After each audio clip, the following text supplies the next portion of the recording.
Last time, we walked through it. The cemetery of abandoned hobbies. We mapped out the neurology of giving up and found a way to build that raw mental toughness. The kind of grit that keeps you moving when the friction starts to burn. But let's be honest. For many of you, the wall is different.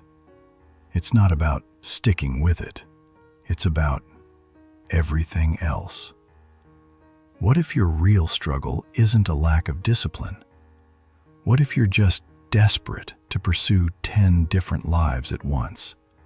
You look at your future and you see 10 versions of yourself, 10 paths. All of them feel real.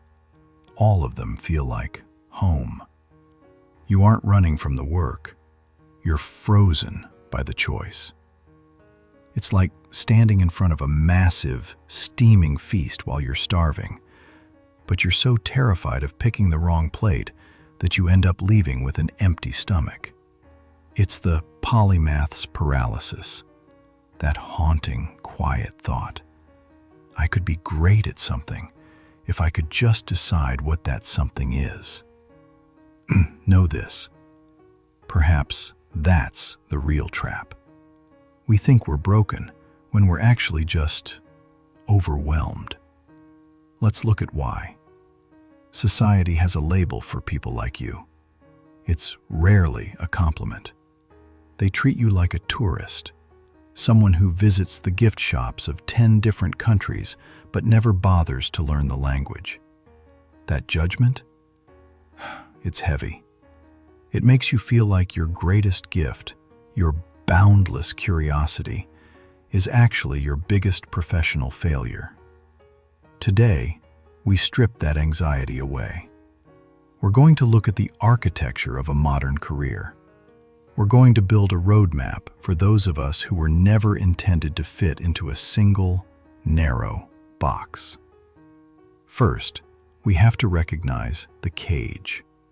For 100 years, our culture has put the specialist on a pedestal. The world used to be a predictable assembly line. As long as you could tighten one specific bolt perfectly, your seat at the table was safe.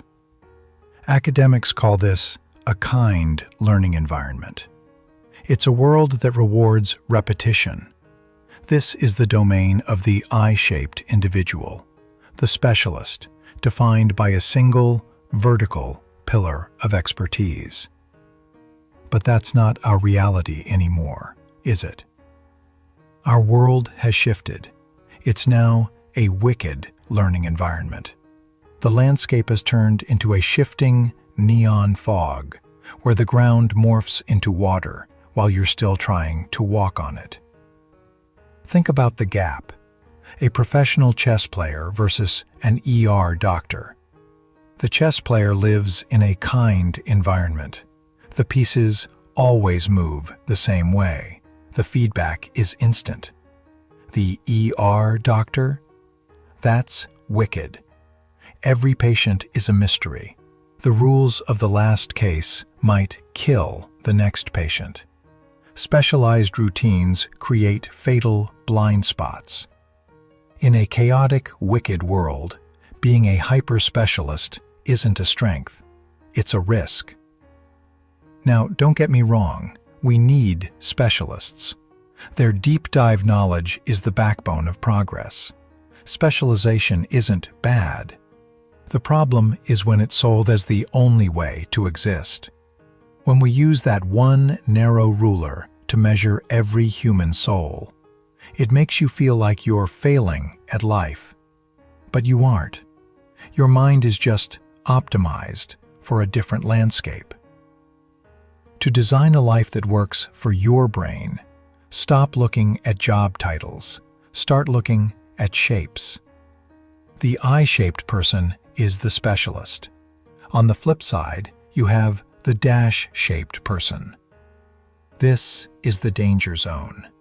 You're a flat sheet of paper, covering a lot of area, but so thin that even a light breeze of challenge can tear you in half.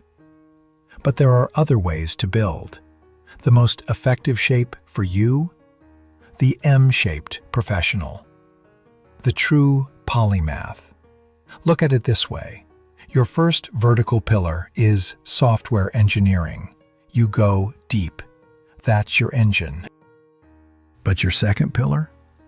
Maybe it's architectural history. You go deep there too. And then the horizontal bar, the thing that connects them. It's your fascination with systems design, urban planning, psychology. Suddenly, you aren't just a distracted engineer. You are a bridge builder. You design digital infrastructure that mirrors the organic pulse of a physical city. That intersection is rare. And that intersection, that is where the highest value lives. The engine that powers you is far transfer.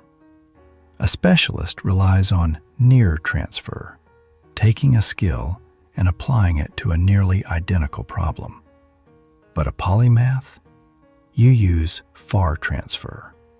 It's the ability to take a key forged in the world of biology and realize it's the exact same shape needed to unlock a door in the world of logistics. A person who understands how a forest manages resources might see a revolutionary way to optimize a supply chain. A poet who masters the rhythm of language might look at a complex marketing strategy and see a cleaner way to communicate a brand's soul. That is far transfer. It's hearing the symphony, not just the drums. And all those random rabbit holes you've fallen down, they aren't distractions. They are your library of analogies. They are the sparks for your next lightning strike insight. So, how do we build this M-shaped life? It requires a shift. Step 1. Sequential Mastery. You cannot build 4 pillars at the same 10. So one is made not fairly clear the transformation in agree with. Step 1. Successful M-shape. You cannot build back these section of mastery. It requires a shift. Step 1. You cannot build 4 pillars at the same 10. You cannot build 4 pillars at the same 10. So you cannot build 4 pillars at the same 10. The neighbor of engineering by the father whether in transformation, it's rare with. So 1, steps again, shallow. That's how you tear. You must select 1 pillar and give it a window. 1 year, 18 months. Now, the million-dollar question, which one? The fear of picking the wrong one is what keeps you paralyzed. Here's the trick. Lower the pressure. You aren't signing a life sentence. You're just choosing a focus for this season. Pick the stability pillar, the one with the most financial leverage. Or pick the interest that has the most heat right now. Just pick one. Go all in. Build that leg until it's sturdy. You don't need to be the greatest on earth. You just need functional fluency. You need to be able to solve problems without checking a tutorial every 5 minutes. Once your curiosity reaches a plateau, you move. This isn't quitting. It's strategic pivoting. It's a graduation. You are making a conscious choice to start your next pillar. This leads to the second strategy. If your brain is wired for exploration, find a platform job, a role that provides financial peace without draining your mental battery. Franz Kafka did exactly this. He worked at an insurance institute. It was the stable, quiet soil that allowed his mind to explore the darkest depths of the human condition. Your 9 to 5 isn't just a paycheck, it's a strategic asset.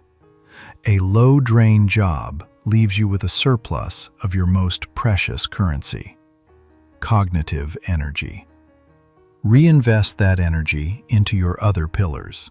A high-stress dream job might sound great, but if it demands 110% of your soul, it leaves no room for the cross-pollination you need to survive. The final element? A capture system. Let's be honest. Your mind produces more ideas than you can ever execute. Your brain is a restless storm, but your conscious mind is just a single matchbook. If you don't catch those sparks in a jar, they'll just burn your fingers and vanish. You need a second brain. Think of Leonardo da Vinci. He didn't just paint. He filled thousands of pages with observations on everything: water flow, anatomy, flight. He didn't try to finish every thought at once. He just captured the spark and linked it to others. When you spend a week obsessed with 1950s furniture, take notes. Put them in a system. Obsidian, a notebook, anything. Then, when the fire dies down, walk away. No guilt. No shame. 2 years later, when you're designing a user interface, you'll look back at those notes. You'll realize the ergonomics of a mid-century chair are the perfect solution for your digital layout. That's the magic. But it only works if you save the ingredients. Let's bring this home. You aren't a quitter who lacks backbone. You are a scanner, a potential polymath. Your mind wasn't built for the static, narrow world of the 20th century. It was built to be a translator between different kingdoms of knowledge. The path isn't easy. Building pillars takes time. But simply having this blueprint, it brings an incredible sense of relief. The shame starts to dissolve, replaced by a steady confidence. Pick your first pillar. Build it with intensity. Use your day job as a launch pad, not a cage. And set up a system to catch those sparks of inspiration. You weren't meant to be a single instrument in the orchestra. You were meant to be the conductor. The one who understands how the violins and the drums create a single, powerful sound.